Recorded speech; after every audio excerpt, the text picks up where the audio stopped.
السلام عليكم ورحمة الله وبركاته.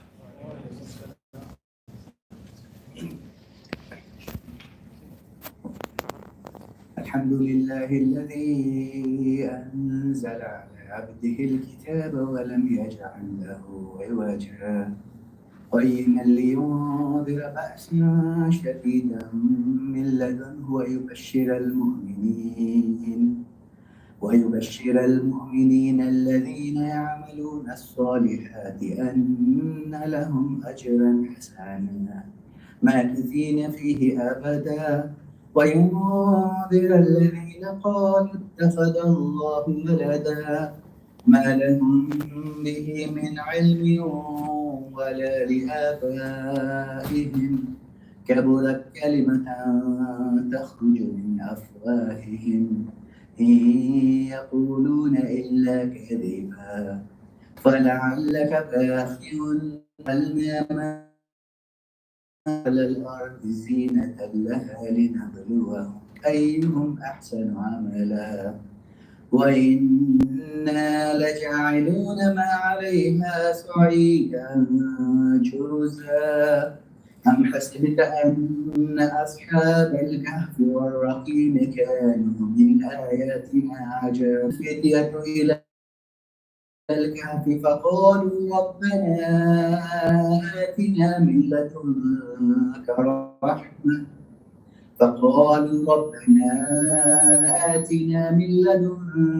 رحمة وهيئ لنا من أمرنا رشدا. السلام عليكم. Jazakallah khair, Mr. Ismail.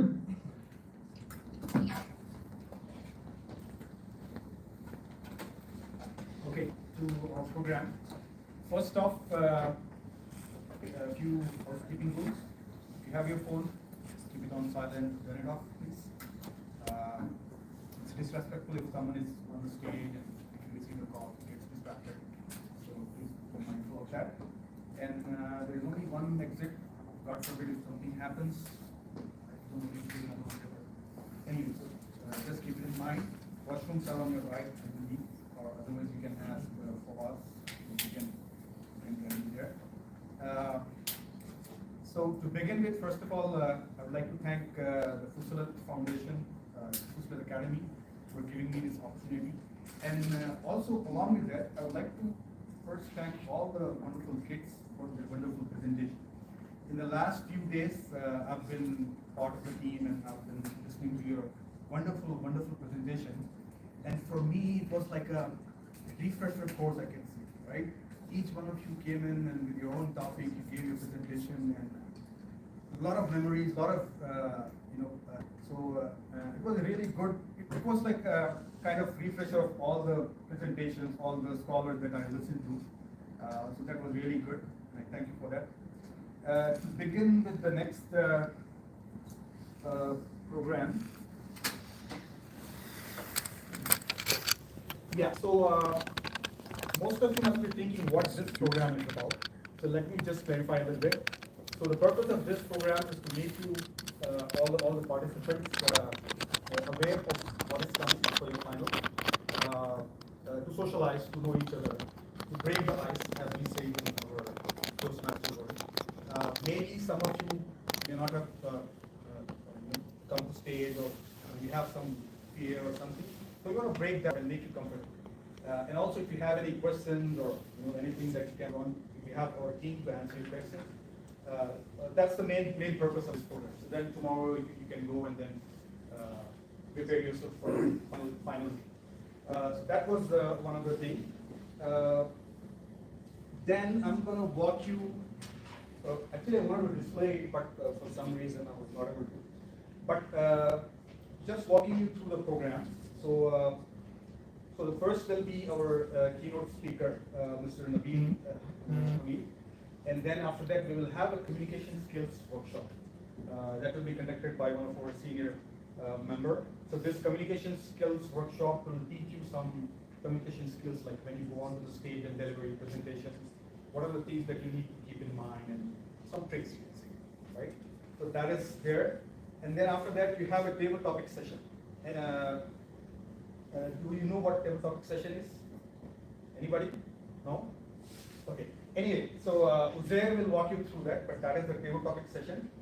In this table topic session, you have to come to the stage and say a few words about yourself, like, my name is so and so, I go to this school, this is what I want to become, these are my favorite hobbies, favorite sports, favorite food. And then, if you want to add on to that, you can pick any hadith, your favorite hadith, and then explain it a bit about that, like why you like it. I'm telling you this now so that if you want to prepare yourself, you have a few more minutes to prepare. Still some time to go, so don't worry about that.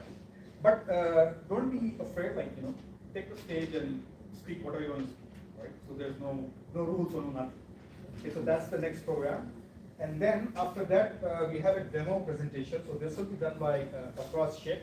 Afraz is one of the winners of the last year's Youth Seerah competition. So the purpose of getting Afraz and giving a demo speech is for you guys again to have a feel of what's to come on the final day.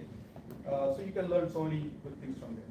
And then followed by that, we will have a book ceremony where our director, Dr. Wasim, will give you a small book as a token of appreciation.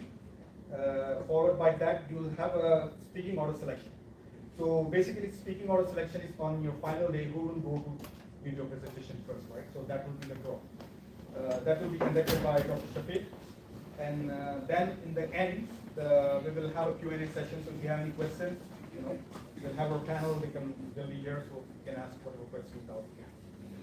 So that is the whole program for today. And then in the end, you can just hang around with your friends and socialize and get familiar. So with that, I think I would like to request our keynote speaker, Mr. Nabil Hamid, to please come and share some motivational words with our youth. Mr. Nabil works for NCCM, and that itself is a big introduction for him, and he was humble enough to just give a few words about him. But Jazakallah khair, Nabil, for coming and sharing your time with us, and stage is yours.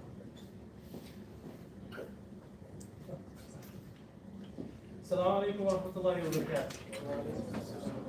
بسم الله والحمد لله والصلاة والسلام على رسول الله صلى الله عليه وسلم.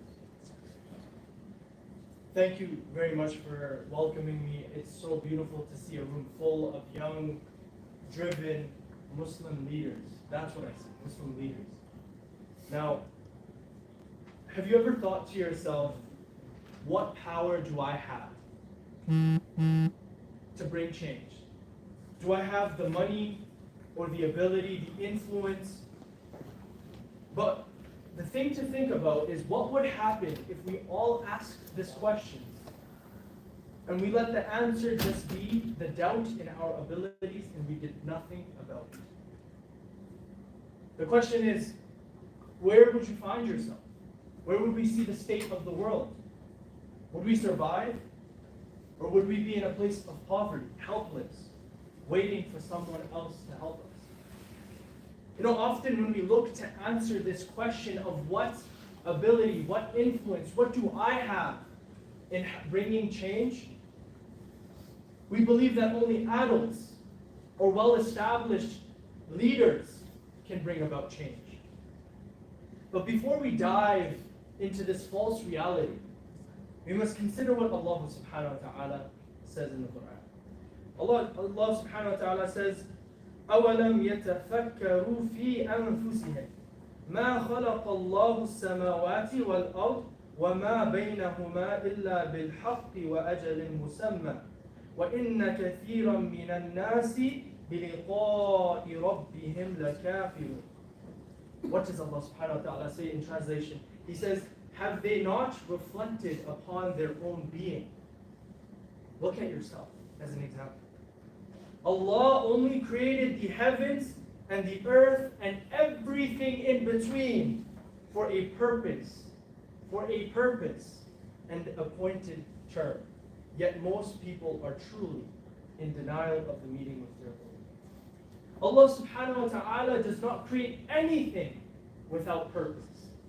not even time, not even the moments that we have, not even you. Each and every single one of you has a part to play.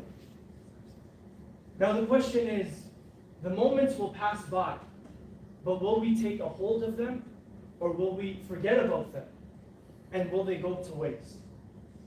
So understanding, my young brothers and sisters, utilizing our time productively is so important. It is so important. And if we do not utilize our time productively, essentially, we are at loss. Who has ever been told, by a show of hands, no, you're too young? How do I have? Put up your hands. If you've been told you're too young, it doesn't have to be today. Maybe 5 years ago, you asked your parents, you wanted to do something, they told you you were too young. Definitely. Many of us have been told, no, you are too young. Now, I want to share with you an example of a young Sahabi, radiallahu ta'ala, who was told he was too young. Now, this young individual, he was motivated, driven to do good, just like all of you here.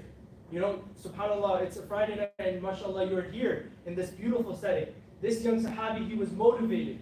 He wanted to bring good to his community. He wanted to do things for the sake of Allah subhanahu wa ta'ala. But being young, barely 13 years old, he goes to the Prophet sallallahu alaihi wasallam. And what does he ask? He asks the Prophet sallallahu alaihi wasallam for permission to fight in Badr, in the battle of Badr. But what does the Prophet sallallahu alaihi wasallam do? He denies it. Now, in our lives, there will be times where we are denied from having certain opportunities. And in the moment, we may feel as though that rejection of that opportunity is a bad thing. But let us look at Zayd ibn Thabit, radiallahu ta'ala anhu. Radiallahu ta'ala anhu. And I'll show you why his example is one to note. Zayd ibn Thabit, radiallahu ta'ala anhu, although he was so young that he could not fight in the battle of Badr, the Prophet sallallahu alayhi wasallam, with his foresight and his wisdom and his yaqeen, looked at Zayd ibn Thabit, radiallahu ta'ala anhu, and gave him another job. He gave him the job of learning, the language of the Jews, as well as becoming the scribe of the Prophet sallallahu alayhi wasallam. Now that's a big job, to be the scribe of the Prophet sallallahu alayhi wasallam. And what did he do?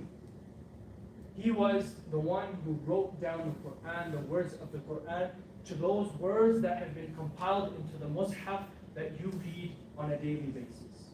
And what is the result of his rejection on that day and that new opportunity that came to him? That every time you open up the mushaf and you look at the words and you read and reflect upon them, Zayd ibn Thabit radiallahu ta'ala anhu is gaining and reaping the rewards of your utterances, of even one letter. So, my brothers and sisters, the main message is, do not let the obstacles of life stop us from contributing what we can. Remember that Allah subhanahu wa ta'ala has the power, but we have the responsibility. And remember that the Prophet sallallahu alaihi wasallam said that Allah loves deeds that are small. Allah subhanahu wa ta'ala loves deeds that are done consistently, even if they are small. So understand that even the tallest tree was once a seed. Just plant your seeds and let them grow, inshallah. Assalamu alaikum wa rahmatullahi wa barakatuh.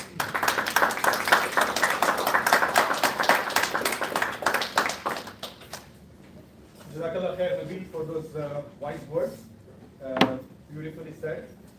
Especially I like the way the concept of leadership was defined. It's defined. And a few days back, I was listening to Sheikh Nabil, and he pointed out something really nice that I wanted to share with you. So one of the qualities of a good leader is a good leader is a good listener. So you have to first listen, so that you can provide any assistance or guidance or whatever. So Sheikh Nabil was talking about when Prophet ﷺ had this first interaction with Jibreel alayhi salam. He runs away back to his home and he tells his wife, Umm al-Mumineen Khadija radhiyallahu anha, cover me up, Zamburuni. And then at that moment, Khadija Radhiyallahu anha, she listens to Prophet ﷺ. So that is the good quality of a leader. You listen to what people want to talk to you or say to you, right? Then only you can advise or take the next step. So all the young leaders, so this is one of the good qualities of a leader. He's a good listener. Pay attention to whatever people are coming and asking you for help. So with that, we'll move for the next item in our today's agenda. And for that, I would like to request Mr. Amir Hussaini to please come and deliver a short workshop on communication skills. So this workshop will help you gain some good communication skills, not only for this program, but also in your school and in your life, inshallah.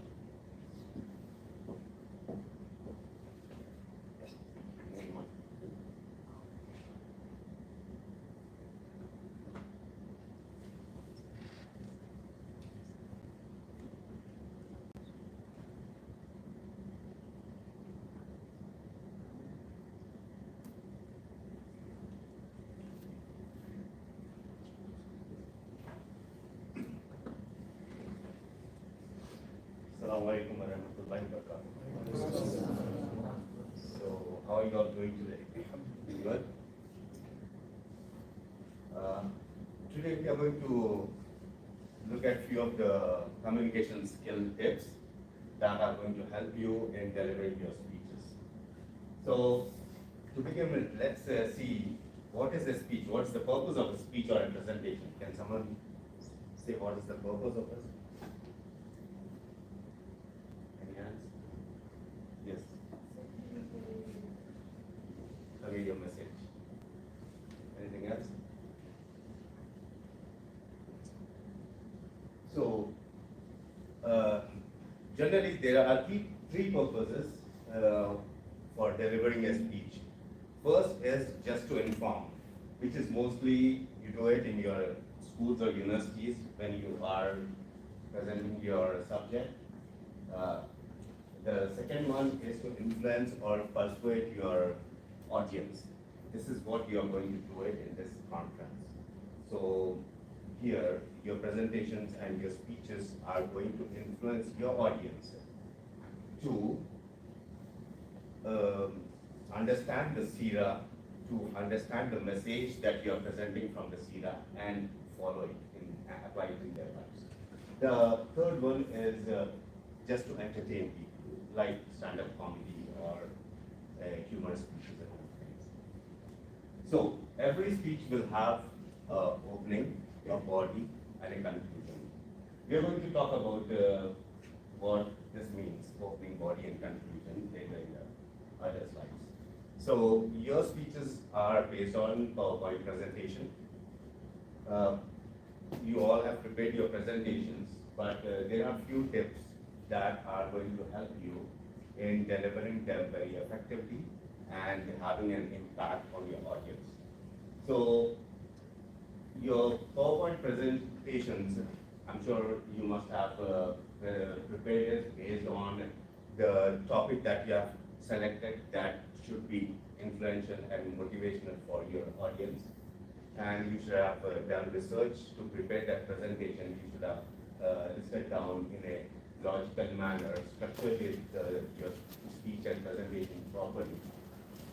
So it should also have Quranic verses, quotations, hadiths, and proper references. Your presentation should be properly organized. Bear in mind, this presentation is not just for your Seerah speech or Seerah presentation, but these skills can be used anywhere, wherever you are giving a speech or public presentation. So the presentation should be organized in a way that it should talk about what you are presenting and the details that you are presenting, where are they from and when they occurred and who were involved in that. In this case, when you are presenting Seerah, so what Seerah topic you are presenting, other than Prophet Sallallahu Alaihi Wasallam, who were the other Sahaba Gram who were involved in that story, incident, or so that should include, and why you are presenting that. There should be a purpose again. why you are presenting that. Your presentations should carry minimum information on the slides. You should not read the slides. You should have only bullets just to remind you what you need to talk about and you need to elaborate on it. You should have supporting charts, statistics, or pictures, relevant pictures, and eventually the purpose of the presentation should be to influence the audience to take your message back home and apply in their lives. So, delivering a speech, the speech delivery should not only have a strong content, but it should be delivered effectively. Then only it will have an impact on the audience. So, to have a effective delivery, you should have voice modulation. So, what is voice modulation? Can someone give an example of how we can use voice modulation? Try, there's no harm in it. It's okay. Yes. If you want to emphasize a point, then you say what you stated more closely. That's right. You just listen to Brother Naveed's speech. Okay.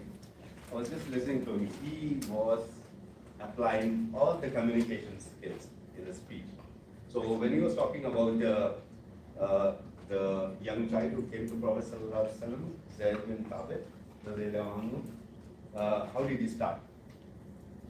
His tone, voice modulation was different. A young child came to Prophet Sallallahu Alaihi Wasallam. He was just 13 years of age. See, if I say a young child came to Prophet Sallallahu Alaihi Wasallam, he was 13 years of age. Which one adds more impact? So you need to add impact to your delivery. So voice modulation helps a lot in doing that. Say for example, when you're talking about first revelation, okay, you can say that Prophet Sallallahu Alaihi Wasallam, when he was in this Mount Hira, and the first revelation came to him, Jibreel alayhi salam came and said, read in the name of Lord. Voice modulation. Read in the name of Lord. Prophet Sallallahu Alaihi Wasallam replied, I cannot read. The tone goes down. So that explains the situation. That's voice modulation. Facial expression. Again, when in the same incident, you can say that Prophet Sallallahu Alaihi Wasallam, when the first revelation came, and he ran down from the mountain to his house to Khadija Radiallahu anha and started saying, cover me, expression. Cover me up. He was scared. So that's facial expression. Body language again, when you have to, for example, when you are talking about this universe created by Allah subhanahu wa ta'ala. So if you want to show the magnitude of the thing that you are explaining, universe is huge, okay? This universe, you can expand your hands, or you can say, this boy was so young, like 13 years of age. So this is body language.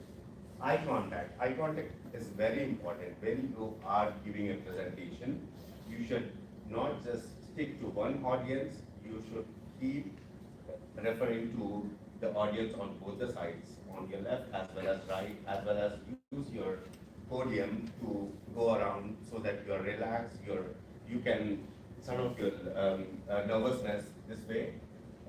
Because the audience, if you're not addressing to the whole crowd, they feel that they are neglected and they feel they are just sitting over there wasting their time.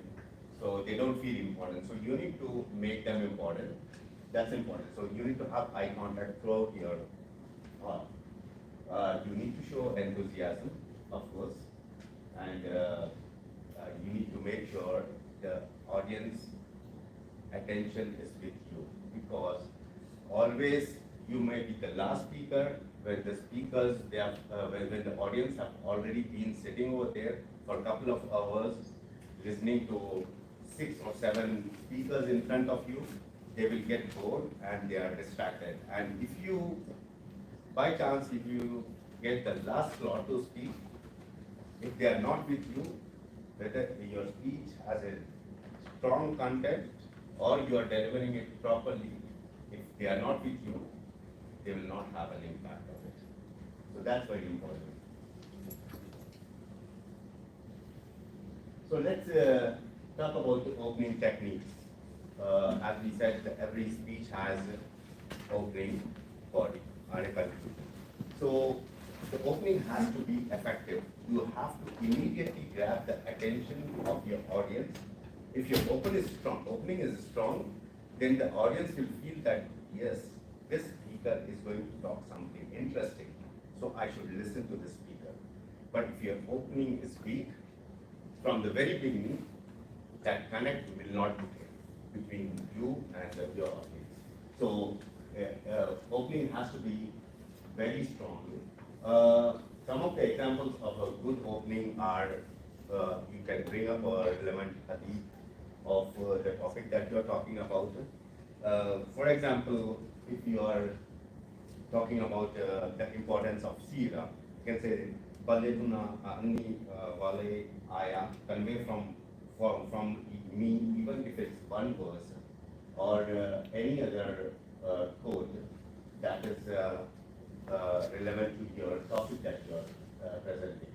Or you can as well bring up a story, start with a story, and then from Seerah, give a starting opening of the story, and then you can go into the details.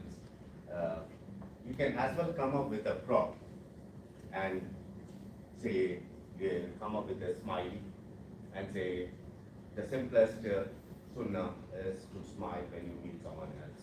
Okay, you can bring that, or you can bring something else. Things to avoid in the opening are a story that does not relate to your topic, or a very long statement that is like not, audience will not get connected with it. Coming to the body of the speech. So once you have opened your speech effectively, then you need to build your message in the body. So your body of the speech should have 2 to 3 main stories or facts that you are going to talk about. You should have in this context of Seerah presentations, you should have Quran and Hadith proper references. Have most important is you need to pause where you have to. When you are transitioning, you need to pause and give a few seconds for the audience to understand that you are moving into a different topic or different action. And your content should revolve around the theme of your speech and ensure that all the message in your body, the speech of the body, is connected with your opening and conclusion. Yes, please. Some of the examples of transitions, like when you are adding something, you can say and also furthermore, moreover, in addition, or when you are talking about a timeline, you can use soon, later, afterwards, meanwhile, or talking about the contrast between a couple of things. You can say that however, but yet, nevertheless, instead. So these are some of the words that you can use for transitioning effectively. When you're giving examples or when you are concluding, so you can use these words. Conclusion is the most important part of your speech, because this is where it will decide whether whatever speech you have delivered will have an impact on your audience or not. If your audience is not taking the message with them at the end of your speech, then you not just wasted their time, you also wasted your own time. So it's very important that your message has to have an impact on your audience. So if you are whatever hadith or the Seerah point that you are emphasizing, make sure that they apply in their lives. And this is a very good opportunity, not just to win a prize over here, but you will also get hasanat if someone else is going to listen to you and apply those in their life. So, as I said, this is the last time to achieve your purpose, your goal, and just make sure that you make this speech a very memorable for others, and the message lingers in their mind, and even after going out of the hall, they will remember this. So what's the secret of delivering a successful presentation or a speech? It's always practice. Practice, practice, and practice. Then only you can give a very successful speech. Of course, you have every one of you have prepared your speeches very well. Just relax and prepare very well, and make sure that you give your best on the detail. Any questions?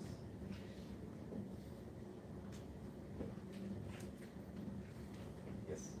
The rubric that we were given in the email, is that the same rubric that we gave you?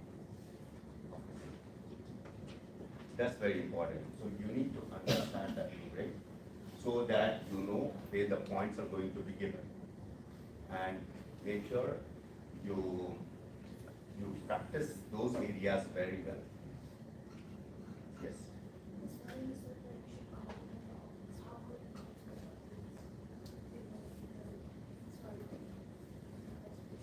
It depends on your speech, what type of speech you are delivering. But in this scenario, it may not be applicable. But when you are giving a speech in your school or university, then it may apply. That you can just start by saying that thank you for coming over on a very short notice to listen to me. It may not be applicable here. So talking about the judging, how many of you have gone through it? Everyone? Okay. So, did you observe something in that? What did you see in it? Where are the points going?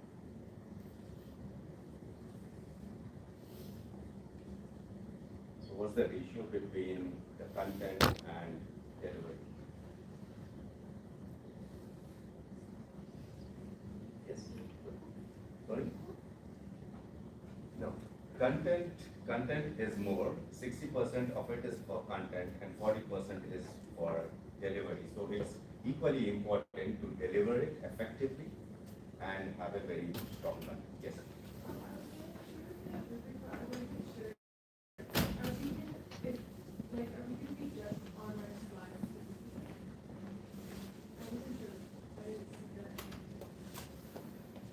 What do you mean by judging on slides?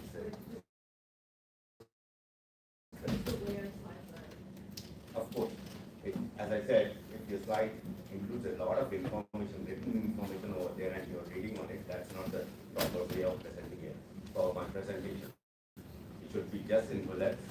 It should have some statistics, charts. It should have some pictures, because picture conveys a message very strongly than words. So, of course, quality of presentation will also carry some marks, but it's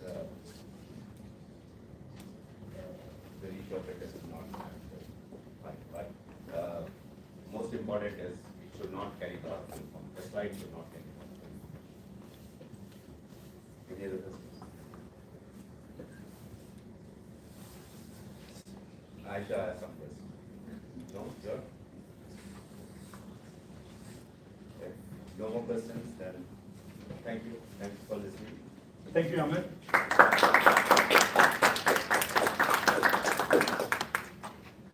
Is that feeling for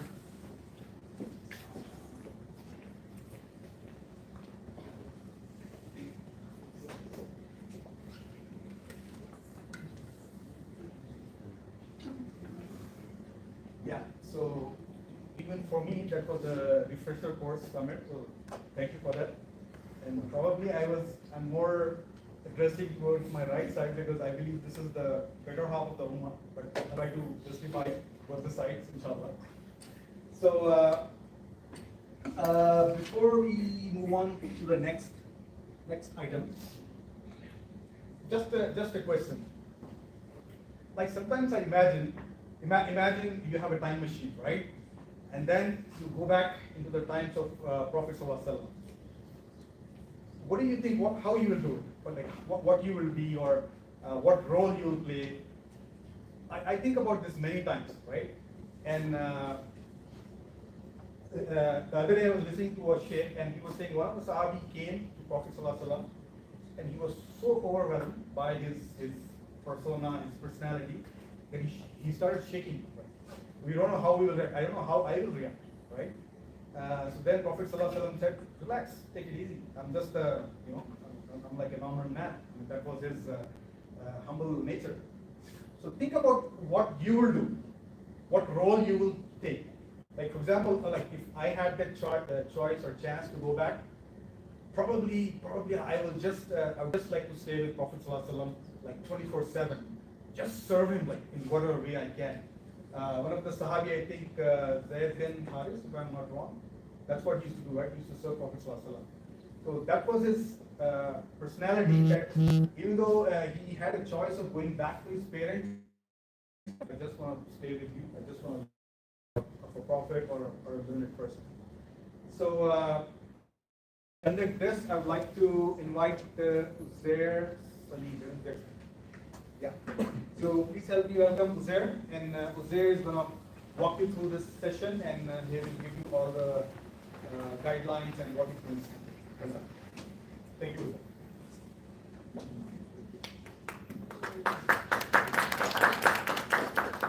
Hello, my name is Uzair. I am in grade 10 in STEM Innovation Academy. My favorite color is purple, like chess, and I enjoy spending time with my friends.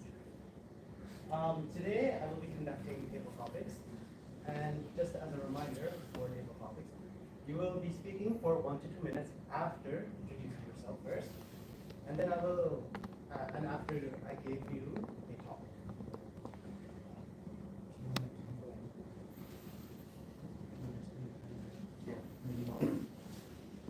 So I'd say minimum you should probably be speaking for 1 minute, which you will be shown the green flag. At the 1 minute 30-second mark, you'll be shown the yellow flag, and at the 2 minute mark, you'll be shown the red flag. At the red flag, you should stop your speaking. Now, unless there's any other questions, then I would like to call. First they can introduce themselves and then speak on the side.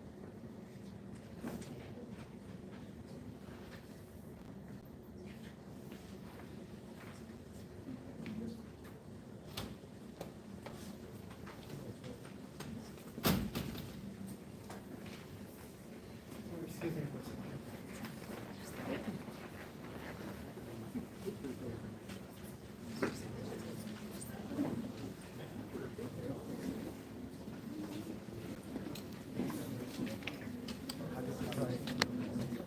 Like more forward.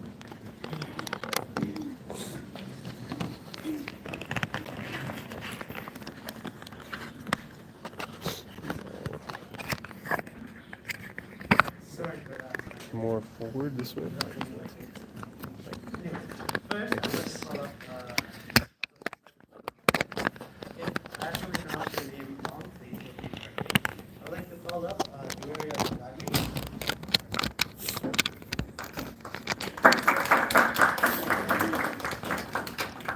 Please introduce yourself. My name is Julia. I'm in 10th grade and I go to Western. And also, I think you said. Okay. Well, while I was sitting through and I was thinking, the hadith that came to my mind was, Malayish, and people don't think Allah.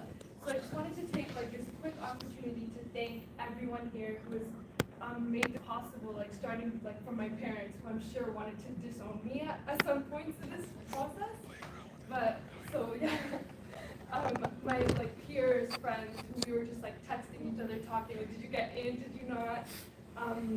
Mentors, teachers who just helped and just were like the ones that taught me things that I know. And of course, like last but not least, the Student Academy, like your Seerah Conference team. This is like honestly, like thank you so much for just giving us this platform that we can spread. So, Ms. Seerah, for your topic, suppose you could go back to any time, any place. What would you do there? No, it doesn't have to. You can speak about anything. You can speak about generally. You can speak about a time when you go back to like France. Feel free to speak about your language. Okay, well, obviously this is Seerah Conference, and I'm sure all of us, the only place that we want to do is obviously go back to the Prophet Muhammad sallallahu alaihi wasallam. But specifically, I'm thinking of what I would do with him. So my topic is enmity and insult, and how the Prophet like kind of reacted towards different situations and what he did through different situations, because we know that different situations are different. So I think I would have just gone back in that specific time and just learned how he responded and just seen that with my eyes. Because researching this and seeing, like, just going, like, it's subhanAllah, like the Prophet, the way he conducted himself, the way he did things, it's so beautiful. And just to see that, like, in front of my eyes and experience that. Because there's, like, when you're reading something, when you're looking at something, it's different. But then when you actually see it with your eyes, it's just a different feeling. So I think I would just love to go back and just see the different ways he conducted himself, specifically through enmity and insult. That is my topic. Thank you.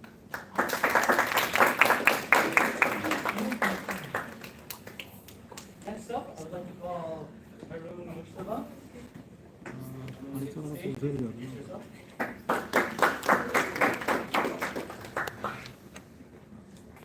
Assalamu alaikum wa rahmatullahi wa barakatuh. I'm Harun. I go to STEM Innovation Academy, and I'm in grade 10. For your topic, is the journey or the destination more important? It's a common trope, you know, the journey is really what matters, right? But I agree with it, because on the journey, you experience all the experiences. For example, if you're on a trip, even for me, when I'm on a trip, when I'm going, for example, camping, I usually remember, you know, the car ride, because I spend time with my family, I talk to people. It's the more memorable place. You remember more things. And I think journey is more beneficial for us in terms of character, because you build, for example, patience you build through experiencing the journey. So if you're, for example, I'll take the example of the camping trip. So if you're on a road trip, you know, well, I think all of us, well, most of us have experienced this. You're like waiting for a 10, you know, when will this car ride end? I don't want to spend with like this guy anymore. You know, but it builds character, it builds endurance and patience, which I think is one of the most important characters. Thank you. The next speaker, Hassan Yasir, please come take the stage.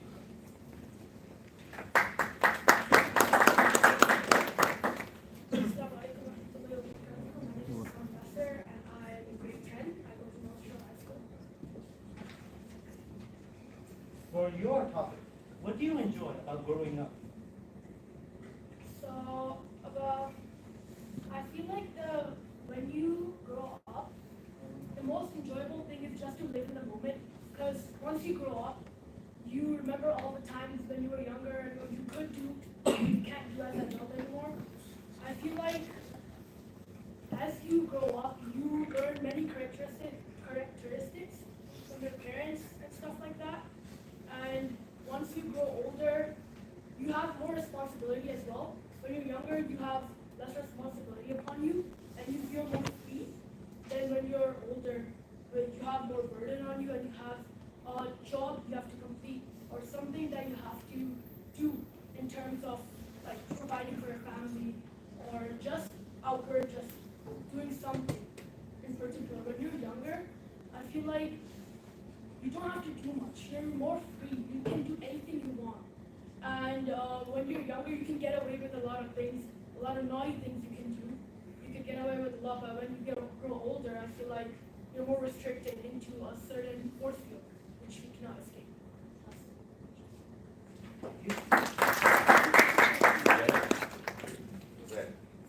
It's just a reminder that this is an opportunity for you all to practice those skills that we just saw.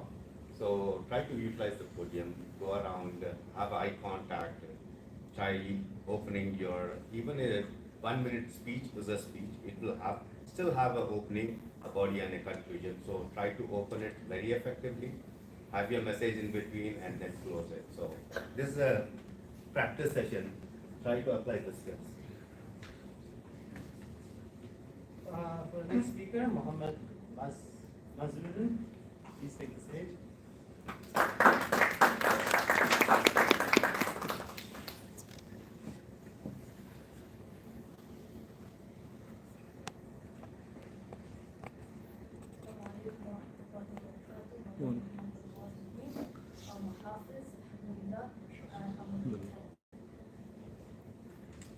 For your topic, what is an experience that has stuck with you throughout your life?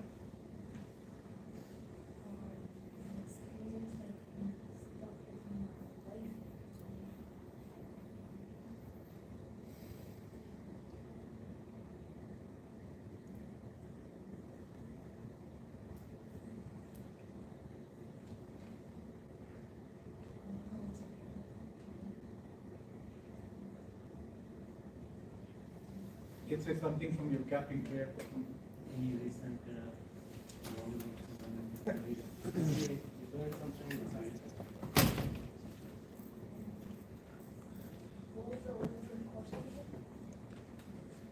What is an experience that has stuck with you throughout your life? Struggle I went through to come to office. I had like a bunch of shifts, like 10 to 15 shifts. And it was pretty difficult because each one of those shifts had different techniques and level I still had. And I kind of had to master each one of those techniques to pass through like a jizz or surah or a gauge or something like that. We call it each shift had like different how do I say that? A few chefs played with us and joyful, while other chefs strict hitters and stuff. But yeah. And one other thing I experienced, like I go camping a lot, so I experienced car rides, 6 to 10 hour car rides every night, like on the roads and stuff.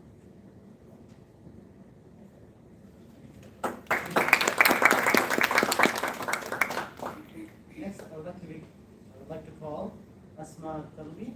Stage.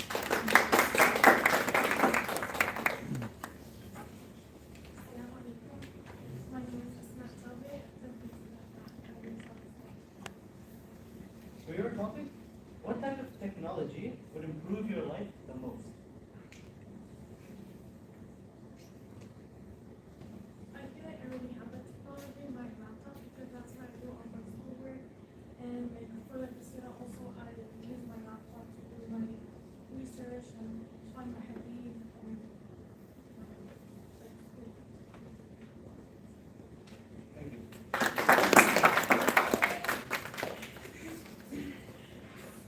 Next, I would like to call Fatima Raimo to the stage.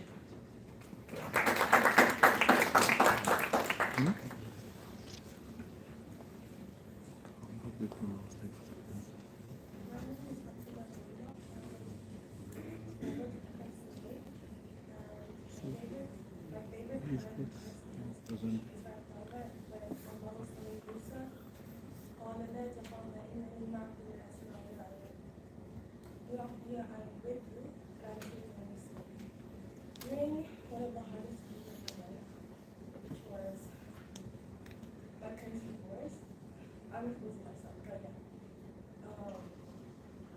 I was going through a lot of emotions, guys, and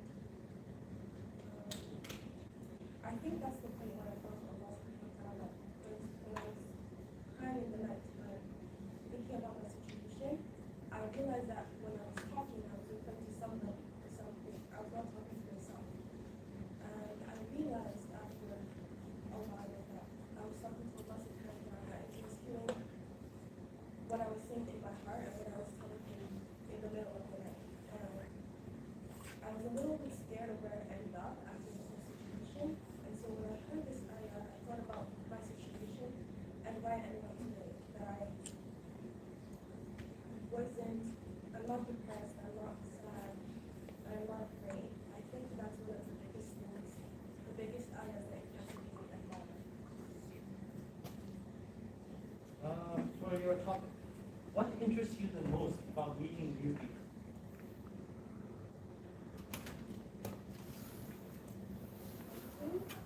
What interests me the most about meeting people is their background and where they come from.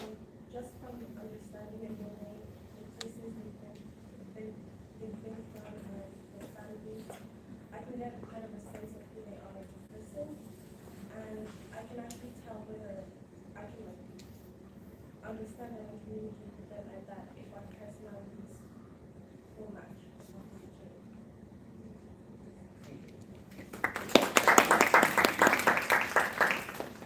Next up, I would like to call Judy Zakari to the stage.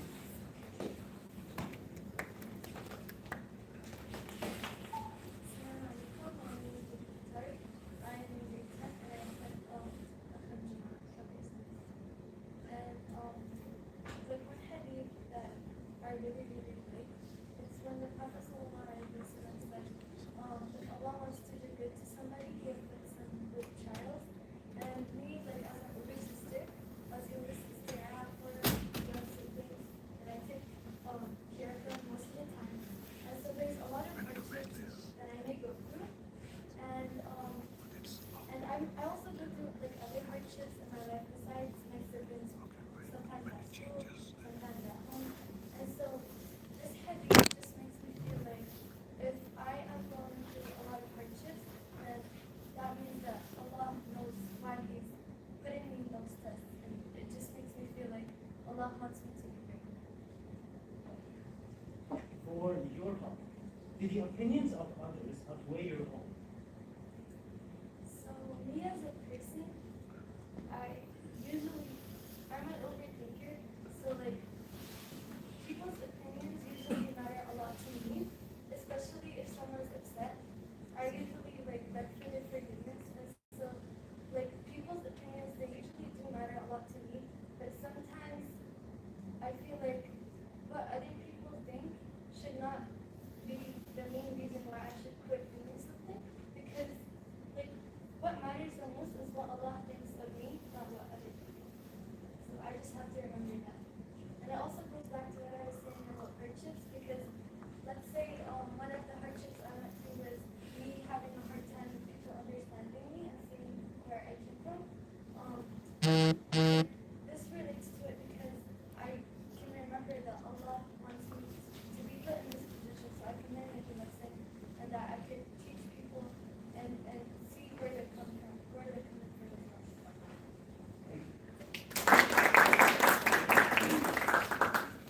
Next up, I would like to call Nahim to the stage.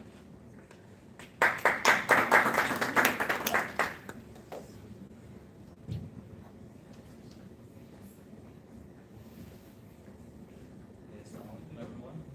My name is Nani. I'm in my final year of electrical engineering at UC. And just a few fun facts. I love hockey, I'm a big Canucks fan. And probably a favorite surah, I'll do a favorite Quranic verse. My Quranic verse that really touches my soul, per se, is Inna ma'al usri yusra, which translates to barely with hardship comes ease. And why this verse impacts me specifically is because, going through 5 years of engineering, I've obviously had a lot of ups and downs. I've definitely gotten rotated many times throughout my schedule, but it's not only me, everyone has their struggles, and it's always nice to know that barely at some point your hardship, like ease is on its way, and Allah will never test you with something that you can't handle. For your topic, what motivates you the most in life? What motivates me the most? I would say the fact that I'm a believing Muslim is definitely something that motivates me to do well, not only for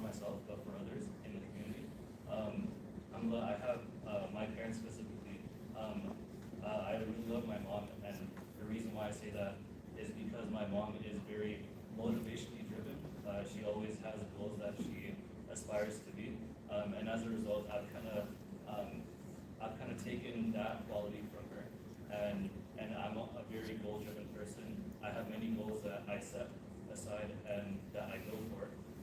This is both religious and in the deen as well.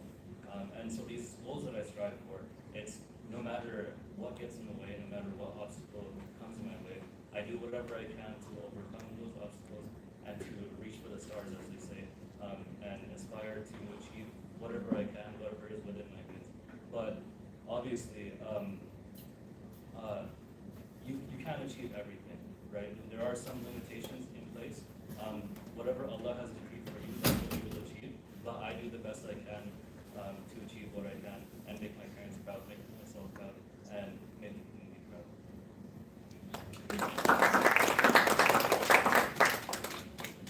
Next, I would like to call Seerah Conference to the stage.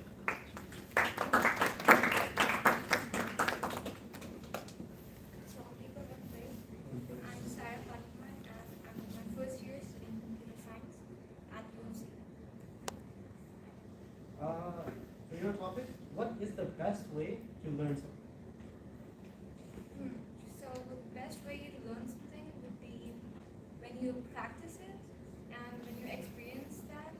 So basically learning is a process of understanding how you can apply things at the end of the day. So in your life specifically. So it comes down to experiencing stuff and through observation and stuff like that. So it depends on what you're learning exactly.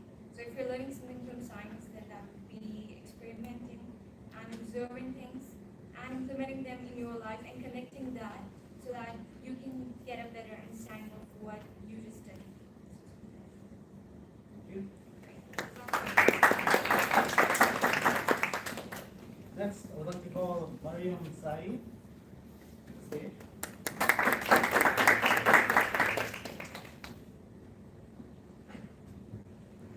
Assalamualaikum everybody, my name is Mariam Sai. I'm in my third year of accounting at the University of Calgary.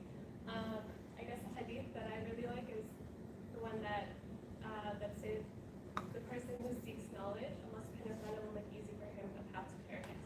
And I think that kind of relates to what we're all doing today and how we're seeking knowledge and how we're trying to learn and we're trying to better ourselves as individuals. And inshallah, Allah subhanahu wa ta'ala will make us easy the path to paradise. For your topic, what has affected you most in life to get you to where you are now? That's a good question.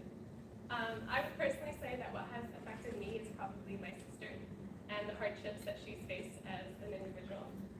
She currently finished her degree in law, and she's working.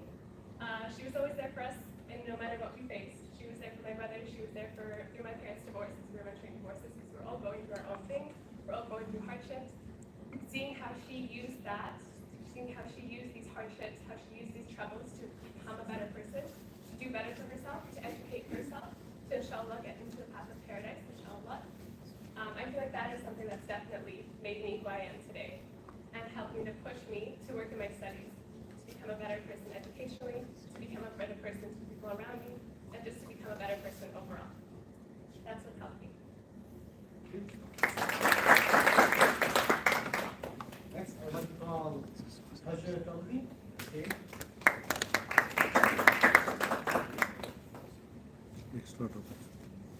Assalamualaikum. I'm Hajat Bobby. I'm in my first year studying health sciences at UMC. For your topic, do you think something can be perfect? Just generally, perfect. I feel like perfect can mean different things to different people. It depends on how they perceive perfect to themselves. As beings, we can't be perfect and we know that because we sin and it's okay as long as we repent. But the things we do, if a certain goal for me, let's say I reach a certain goal, that's where I want to be, and that's perfect for me. It could be different for other people if they want to go higher in life, and that's perfect for them. So it really depends on your own perception of perfect and your own, like, what you want to do with your life. Yeah.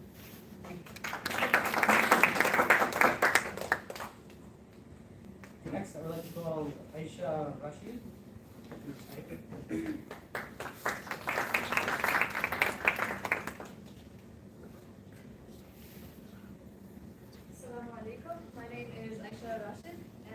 currently in my third year at the University of Calgary. Favorite topic. How would others describe you? I think I'm a very outgoing person, and others would agree with that. I like to get my hands into a lot of activities, try a lot of new things, even if I think I can do them really well. I don't end up doing it really well often, but because of this quality of mine, I believe that people usually assume that I'm very extroverted. I like to talk a lot. I like to be active within my community and work on myself as a person, and also be helpful to those around me.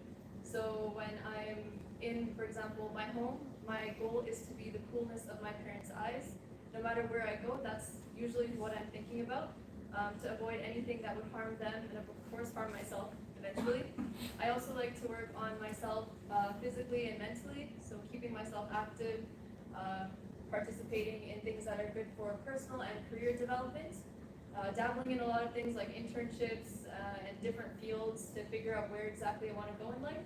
Because I believe that without experience, you can't really figure out who you are as a person and what path you want to take. So I think people would describe me that, I'm a pretty well-rounded and outgoing person. Thank you.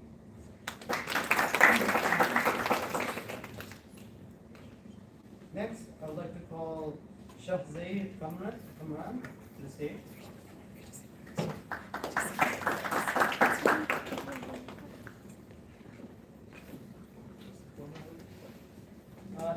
Introduce yourself and then I'll give you your talk. Assalamu alaikum. So, my name is Shazid and I'm second year at UC. For your talk, is telling the truth always a good thing? I mean, maybe not for you, but like Allah says, we believe it, they'll tell the truth even if it's against themselves. So we have to, even if it is us. And in the wrong case, it's not. We should try to, but it's going to harm us sometimes. Then just keep that. Thank you. Next, I would like to call Assam Hassan to the stage. Assalamu alaikum. My name is Islam Ahsan. I'm the second year as a Baji student at SAID, so 2 more years to go, and we'll see where that takes me after. For your topic, what do you think drives people the most? That's a weird topic, because I think that everybody is driven by something different. For example, a lot of us here as Muslims are probably driven by Jannah one day, believing in Allah, something like that. Some people may have different drives. Some people want to impress their parents or something specific to them. So I feel like for us as Muslims, our drive should be to please Allah subhanahu wa ta'ala and to try to get to Jannah. However, talking to people in general, that's just not the case. Right? Everybody has different drives. And I think that what drives someone comes from their experience in life and like their upbringing. So for example, again, as Muslims, we're taught growing up that Allah is the most important thing in our life, that going to Jannah is our main goal, all these things, and for that reason that's what motivates us. But for other people, they may grow up and the main thing in their life is how to make their parents proud. So they want their kids to have this job and do this and do this, and that's what will end up motivating them. That's all they know growing up. And then for some other people, it may be some other things. Some people only care about their standing in society. That's what they saw growing up. That's what they saw people striving for, and so that's what they will look for themselves. How can I have a higher standing in society? Some people only care about money, right? Some people grow up and they see people around them only focusing on how much money they can make, and so that's what drives them. And so I think that the answer to this question is really that it depends on each individual person, and it can usually be understood their upbringing or their experiences throughout life, what it is that truly drives them.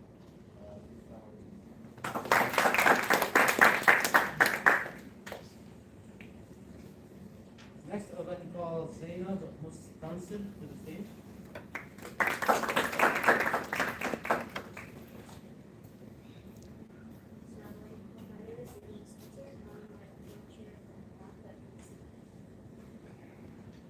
For your topic, is taking risks important to achieving someone's dream? I believe taking risks is important because if you stay within your own bubble and you're like, this is too hard for me, I'm not going to do it, you're going to end up missing a lot of opportunities. And I feel like me personally, like some math courses and because I heard the professor was very hard or the mark really hard to teach well, and I regret it now because I feel like I missed my part of math back in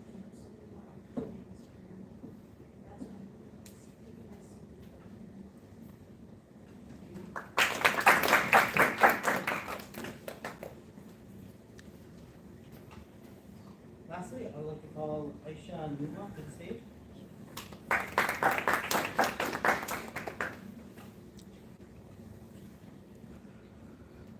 Assalamualaikum warahmatullahi wabarakatuh. My name is Aisha and I'm a current student at Mount Royal University and I'm studying computer information systems. One of my favorite hadith is that Allah says, O son of Adam, even if your sins were to reach the clouds of the sky, I will still forgive you. And this shows us the mercy and loving Lord that we have, and it really gives us hope that we should always try to do it. I like programming, I like traveling, and I love my cat.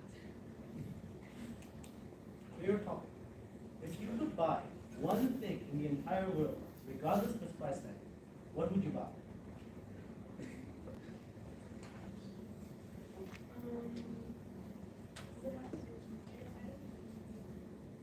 Anything.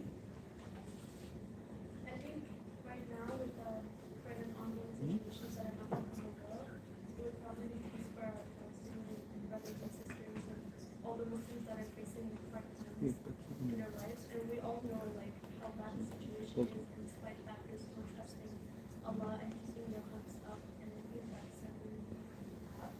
And so I think that would probably be like the thing that I would like to buy, because it's been a long months and we all see that the situation is still as bad as it was before, and something even worse. So I think that's something that I would really want to buy.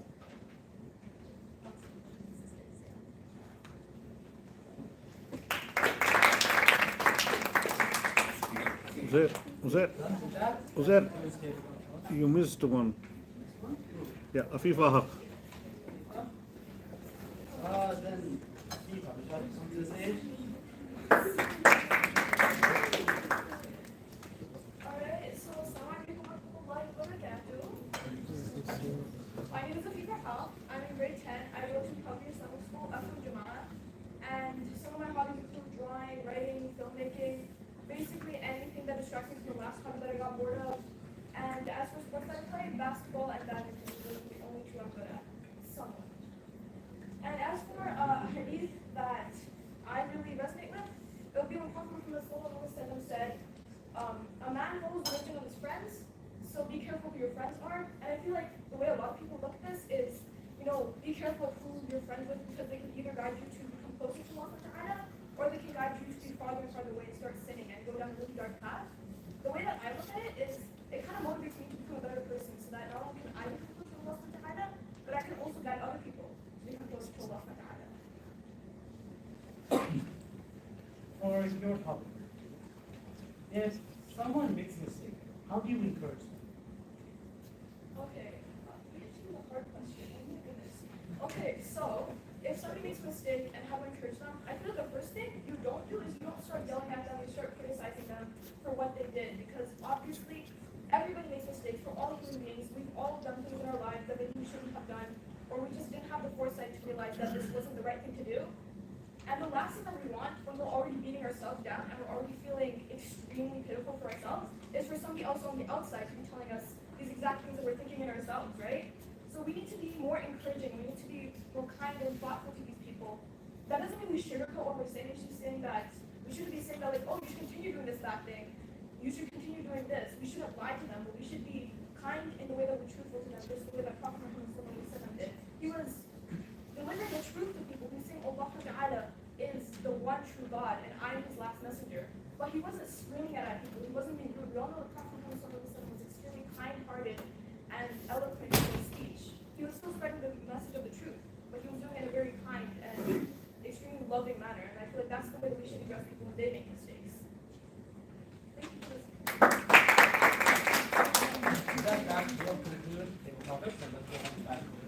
Thank you, sir. Thank you very much for helping me. And wonderful presentations by all the participants. A big round of applause to all of them. Good job. So quickly moving on to our next item. Before we jump on to that next item, a few tips that I can give to you. in preparation for your final. Probably this is like two easy points that you can score, right? Can I give it 2 points? Okay, so these 2 points are dress appropriately. So this is like a simple thing that you can easily get the points, right? So don't come into like hoodies or, because I have seen some competitions, some participants, they come with their hoodies and jeans and t-shirts and stuff. So this is a simple 2 points that you can very easily acquire. And I think before that, one good suggestion or one good point that I can tell you is, Musa alayhi salam, he was not a good speaker. He had like a twist in his tongue, right? So when he was going to talk to Firaun, he was nervous and he made this dua. Probably you all know that dua. Do you know that dua? Rabbi shrah li sadri wa yassir li amri wahlul 'uqdatam min lisani. So this is the dua I think you should start with. And another good tip is dress appropriately, because that also gives you a little bit of confidence, and also keep enough time for you.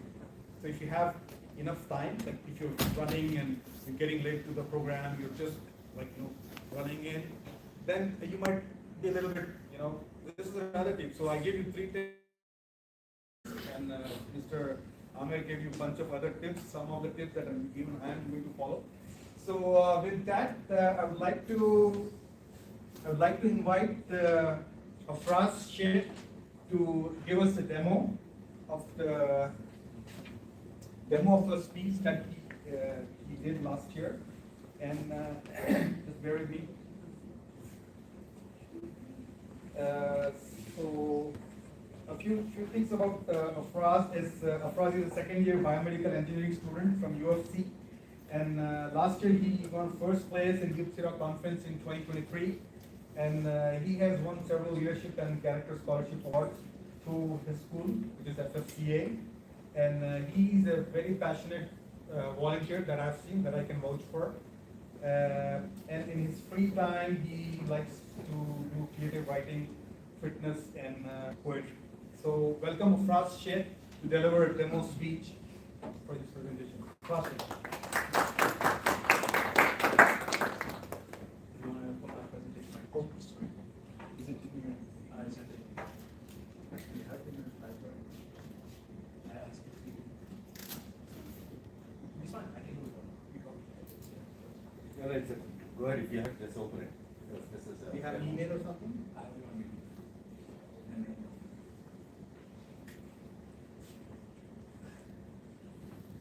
You can start. Sorry about that. Assalamu alaikum wa rahmatullahi wa barakatuh. Let's get more energy. Assalamu alaikum wa rahmatullahi wa barakatuh. Wa alaikum assalam. That's much better. I would like to start off my speech with a humble, simple, yet deep question to begin with. How many of us nowadays feel misrepresented and almost invisible in our society? We should be having more hands. I know that I do personally, and I don't blame any of you for also feeling the same. It seems as if nowadays our entire worth as individuals, our entire identity as Muslims, has been skewed by the media, hasn't it? It seems as if everything people see about us is diminished to a stereotype that not only doesn't represent us, but it's also being shoved down our throat everywhere that we go. Spreading Islam in this westernized modern world has become such a great barrier to triumph over indeed. And even more so now, because we are the minority, and hence that makes us more vulnerable. Sadly enough, we hear it in the news all the time, don't we? Even more recently now. People in Palestine, our people in China, our people in India, Iraq, Afghanistan, Syria, the list goes on. They are being persecuted. Our people are being oppressed in their own countries, and why? Because they are Muslim, and in most cases, because they are the minority.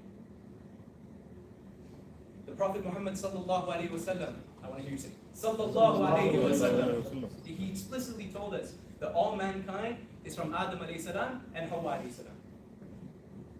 That an Arab has no superiority over a non-Arab, and a non-Arab has no superiority over an Arab. Similarly, a white man has no superiority over a black man, and a black man has no superiority over a white man. Don't you agree? Yes. I hope you do. Now, hearing this, doesn't it feel like this is the true Islam that the world has yet to see? That this is the true Islam that we have to present ourselves as to the majority? Obviously it is, and once again, I hope you agree. But yet it is going harder and harder and harder every day to promote Islam and to spread da'wah to this society that isn't always as receptive nor tolerant towards us. Usually I would change my slide here, but now let me remind you that this challenge or this dilemma, if you will, is not unique to us at all. And it's definitely not unique to our time either. In fact, the Prophet Muhammad sallallahu alaihi wasallam's visit to the city of Taif is a prime example of this very idea. If you don't know, Taif was a city located in present-day Saudi Arabia, known for two things. One, they were very wealthy, they were very powerful people. They had a lot of influence. But even though they were wealthy, even though they were powerful, they were polytheists. They committed the most major sin in Islam, associating partners with Allah. But still, the Prophet ﷺ, he went to Taif with hope in his heart that he could instill some change in them. That he could go there and present himself as a proper Muslim and give da'wah to him as a minority. But what happened there? When he first gave da'wah to the chiefs or the people in higher position to him, like the chiefs of the city, of the village, like, people in higher authority, people in power. Not only did they ridicule him, but they also set their own people against him. The people like the children, the slaves, the elderly, the women, who at the time were seen as less in society, they made the Prophet ﷺ feel even more less, and they pelted him with rocks, they pelted him with stones until his knees bled, until his feet bled so profusely that he had to go and seek refuge in a garden. And in that garden, he met a Christian slave by the name of Adas, who was sent to him to give him grains by some people who took mercy on the Prophet sallallahu alaihi wasallam. Despite feeling so much hardship, what did the Prophet sallallahu alaihi wasallam do? He said, Bismillah, in the name of Allah. Such a small phrase, such a small word that we say subconsciously. It rolls off our tongue. It's so easy. It holds so much weight, though. It holds so much significance, doesn't it?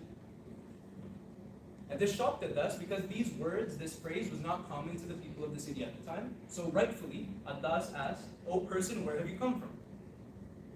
And mid-conversation, the Prophet sallallahu alaihi wasallam, he told Adas, sallallahu alaihi wasallam, he told Adas that he was Prophet Yunus alayhi salam, or Jonah in the Bible, his brother in prophet. And this shocked Adas, and he fell to his knees and he embraced Islam. What does this teach us? It teaches us that the Prophet ﷺ, he never generalized. He managed to smile at Adas even though he was so severely mistreated by the people of Taif. And Adas was a person of Taif. But he still managed to smile. Because this was the beautiful character of our beloved Prophet Muhammad ﷺ. And this teaches us that we should also never generalize. Because everyone in their heart has the potential to be a good Muslim and be a good person above all. That is 5 minutes around of my presentation. I hope you guys enjoyed it, and I hope I didn't bore you too much. That's it.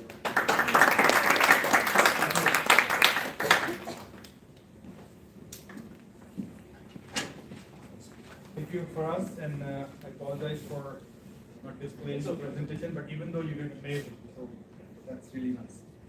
So we'll quickly move on to our next item, which is book ceremony. So for that, I'd like to request Dr. Salim and Dr. Wasim. Oh, sorry, Dr. Wasim and Mr. Ismail to please come to the stage and give this small token of appreciation.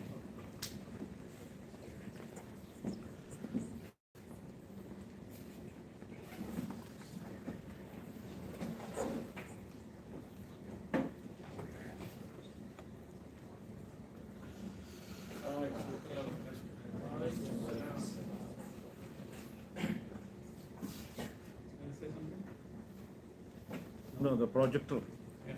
Okay. My name is Mustafa Sharif. They call me Nasima as well.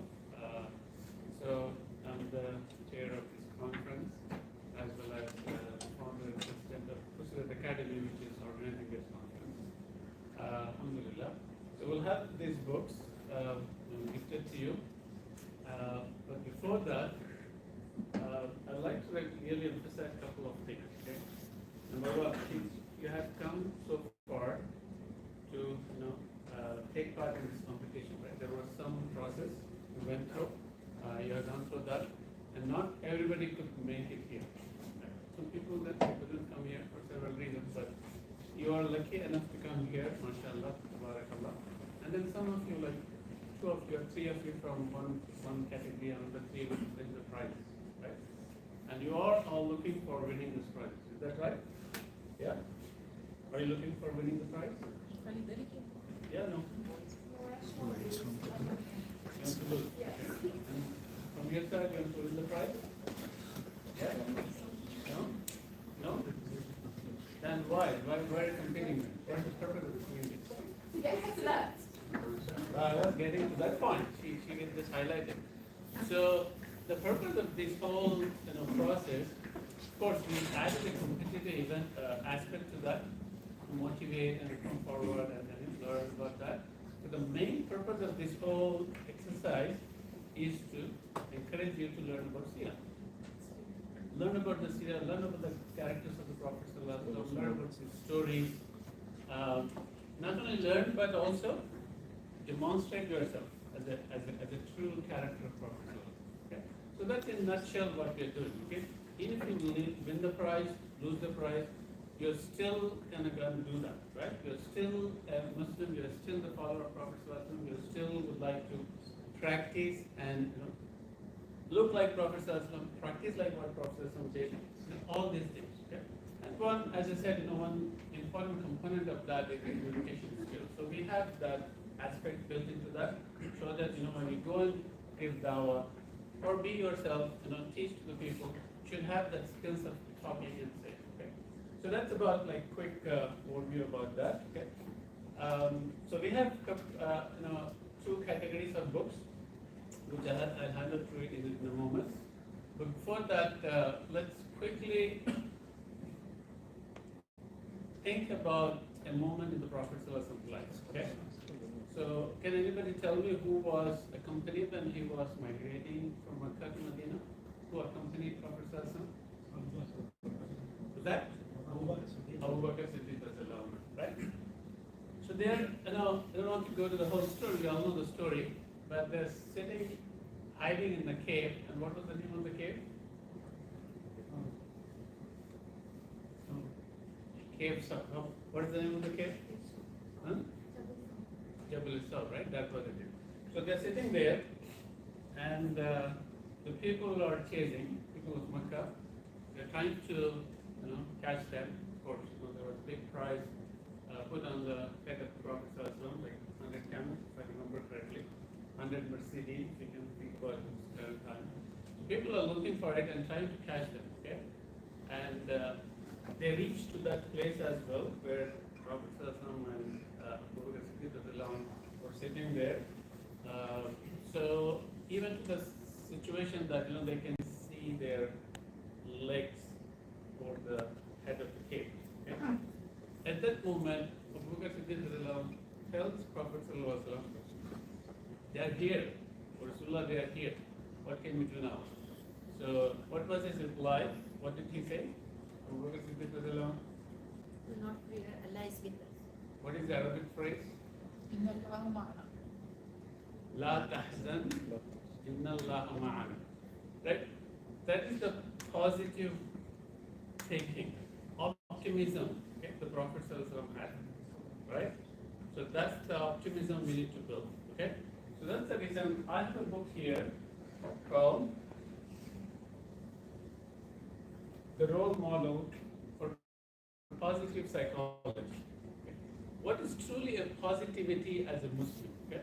And we need to get that not from these, bestseller books, Western books, which they kind of, somehow copy from here and there and put it in. We need to get it from the true role model. And who is our true role model? So this will be one category of the book which I will giving it to the university category students or post-secondary category students. Okay. Let's continue that story. Prophet is going towards Medina, and as I said, people are chasing him. And one person who chases him. Okay, what's his name? And when he's going with the book along, the person comes almost close to the Prophet. Who was that? Seerah Conference, right? So he comes and tries to catch him and other things, and the story goes on. But at that moment, what Prophet does, although he knows he could catch him and then they could kill him, right? Because that was risk, the whole entire risk they came to. He came to catch Prophet and then give it to the people of Makkah. But what he does, he forgives him, right? He said, "O Surah," and he gives a glad tiding as well. Eventually that becomes a reality. Of course, whatever Prophet says, it is from Allah subhanahu wa ta'ala, and he never lies, right? So he gave the glad tiding.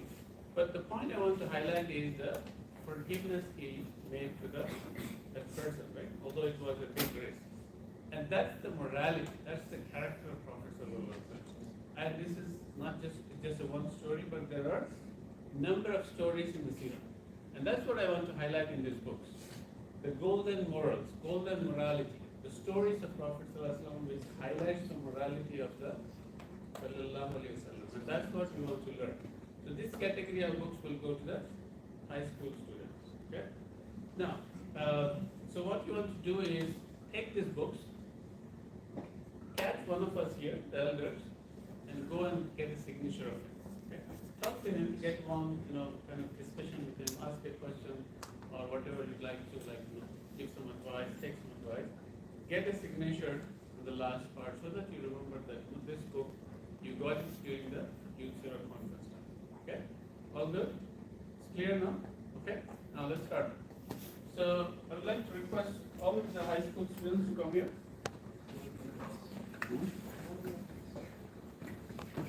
Other than the committee.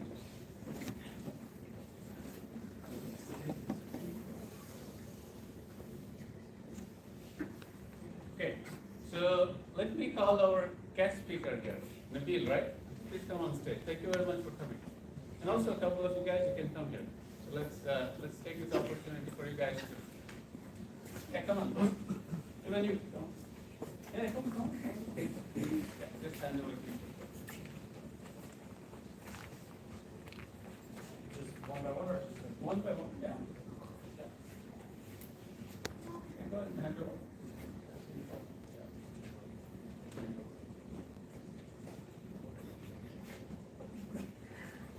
Okay, all done, high school? Just raise your hand. Okay, that's wrong. Wrong one? Okay, come on. Excuse me. This is the one. This is the one. All high school got the books? Okay, let's call from the high school boys. All high school. You get the wrong book.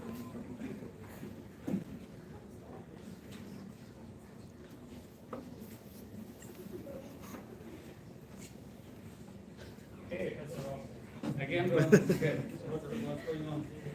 Okay, fine. Yeah. Now let's come on the stage. Post secondary, all the universities.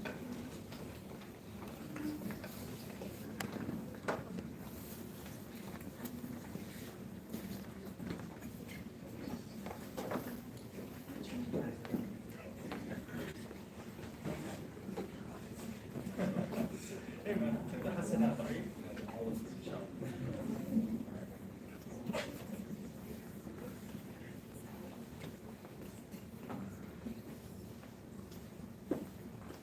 Okay. Thank you very much.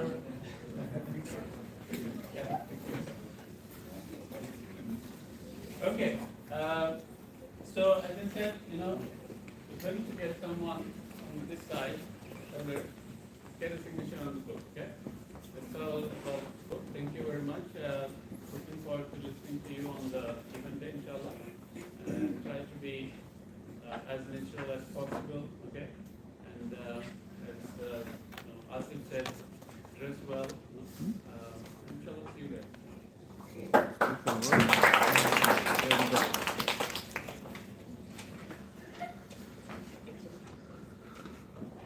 Thank you, Dr. Wasim and Mr.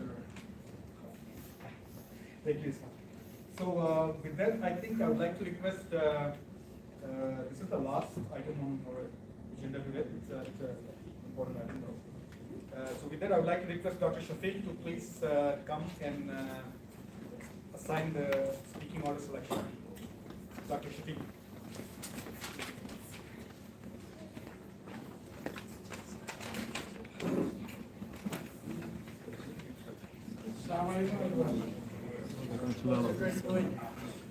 Happy, excited, nervous?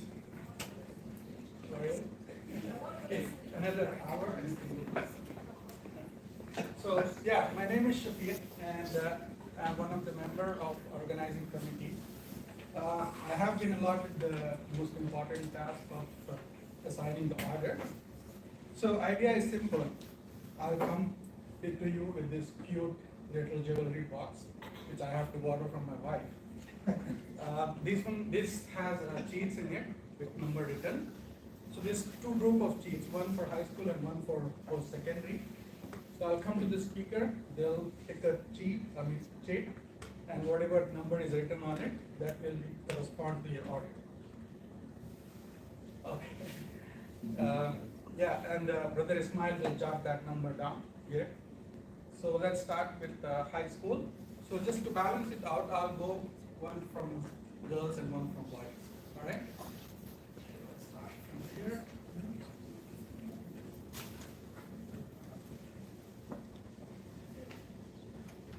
It's number 5.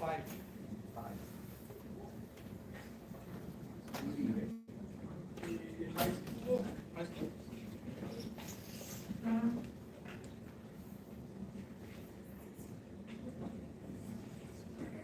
Number 1. Name? Son. Son number 1. So you need to tell your name too, please. Son, yes, number 1. Next.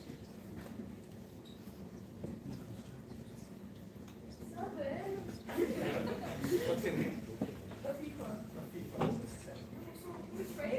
No. All right. Harun.